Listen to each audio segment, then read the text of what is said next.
এতিয়া নতুন নতুন কাম কৰি আছোঁ নতুন ল'ৰা ছোৱালীৰ লগত গান কিছুমান তেওঁলোকে কৰিছে কিছুমান মই কৰিছোঁ যিমান পাৰোঁ গাই দিছোঁ আৰু এতিয়াতো এই 1.5 মাহমান বাৰু সময় পোৱা নাই ষ্টুডিঅ'ত সোমাবলৈ এতিয়া আকৌ 20 তাৰিখৰ পিছত ফ্ৰী হ'ম আকৌ সোমাম আৰু নিজৰ চিনেমা স্ক্ৰিপ্টিং কৰি আছোঁ নতুন আৰু এখন চিনেমাৰ কিবা ভিজাৰ প্ৰব্লেম হৈ আছে বাকীবিলাকৰ সেইকাৰণে লণ্ডনত যিখন শ্বুটিং হোৱা কথা আছিলে চিকাৰ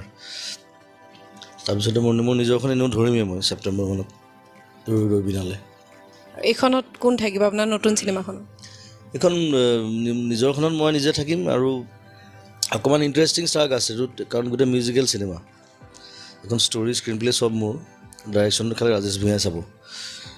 আৰু গোটেই কনচেপ্ট ডিজাইন মোৰ চব মোৰ আৰু কমপ্লিটলি মিউজিকেল চিনেমা গোটেই গানৰ ওপৰত ইয়াত কোনো একশ্যন নাই একো নাই মাৰপিট নাই ইম'শ্যন আছে আৱেগ আছে গান আছে আৰু ড্ৰামা আছে বহুত আৰু চিনেমাখন ইণ্টাৰেষ্টিংলি মই ব্লাইণ্ড কেৰেক্টাৰ এটা কৰিম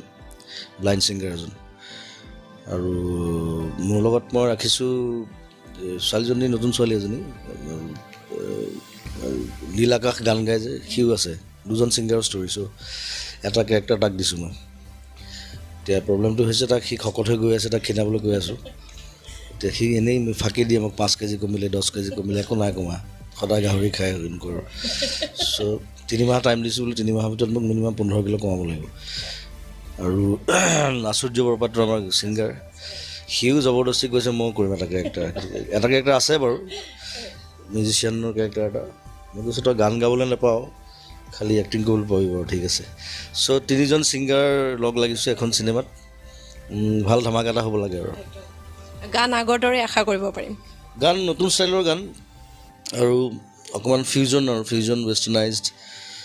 আৰু যিহেতু নীল তাৰ ষ্টাইলটো বেলেগ গান গোৱাৰ মোৰ ষ্টাইলটো বেলেগ চ' দুইটা মিক্স হৈ পেলাই এটা ভাল বস্তু এটা ওলাব আৰু মই গান অলৰেডি কমপ্লিট হৈ গ'ল মোৰ 4-5টা গান মই আগতে কৰি লওঁ সদায় সেইকাৰণে এতিয়া মই স্ক্ৰিপ্টিং কৰি আছোঁ লিখি আছোঁ য'ত সময় পাইছোঁ এটা চিন লিখোঁ তাৰপিছত ৰাহুল গৌতম শৰ্মালৈ পঠাই দিওঁ সি আকৌ ডিটিপি নহয় সি তাৰ লেপটপত ভৰাই থয় নহ'লে হেৰাই যায় নহয় মোৰ তাক ফোনত কৈ থাকোঁ সি টাইপ কৰি গৈ থাকে চ' সেইধৰণে কাম কৰি আছোঁ সি দিল্লীত আছে আহিব পৰা নাই চ' নেক্সট সি যেতিয়া ভেকেশ্যন পাব আহিব বহি তেতিয়া আৰু পূৰা প্ৰুফ ৰিডিং কৰি ধুনীয়াকৈ ৰেডি কৰিব লাগিব